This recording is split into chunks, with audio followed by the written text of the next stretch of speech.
Bubuksan na ng Bases Conversion and Development Authority ang bidding para sa design and construction ng first phase ng National Academy of Sports sa New Clark City. Nagkakahalaga ng 568.4 million pesos ang approved budget sa Itatayong pasilidad. Kasama na sa budget ang itinakdang buwis. Bahagi ng eligibility requirements para sa bidders ay ang completion ng sports academy sa loob ng 210 days.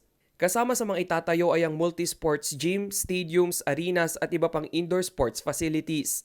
Nilinaw ng BCDA na ang auction ay limitado lamang sa mga Filipino citizen.